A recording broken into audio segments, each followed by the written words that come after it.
I want to talk about the catcher's mitt right now and how to choose a glove. You young catchers and parents, do not buy your 10-year-old son a Heart of the High or an A2000. None of those gloves belong on a kid's hand when they're that young. They're just going to trash that glove. Those gloves are so hard to break in, they'll take them a season to break that glove in. And then their hands are so small, they don't close the glove like this, the way they should. They'll close the glove this. And they do this with their regular gloves too. That's why you see most gloves are folded in. They close their glove like that. So there's no pocket. And they can't break these gloves in. And they're heavy. But they all want some really nice gloves, right? They all want the top of the line. No. Get the cheaper gloves that they can destroy, and it's not going to cost you an arm and a leg. And the leather will break in very quickly. Academa has one. Whatever. There's all kinds of knockdown models that you can get that will break in much easier, and they'll cost you half the price or a fraction of it. And then you won't trash the glove. I can't tell you how many kids I see come in and they have these catcher's mitts and fielder's gloves that are just gorgeous. And they're 10-year-old kids, 11-year-old kids. That glove is going to be useless in 6 months because they're going to break it in wrong. And it's just, they don't get enough velocity on the balls to break this thing in. They don't know how to break it in properly. And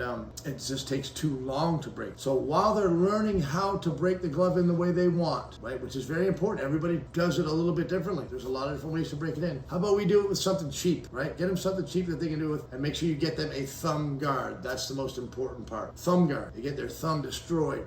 I see it all the time. That would be the big thing for me. Get the thumb guard, cheaper gloves. They'll figure out as they go, and it won't cost you an arm and a leg.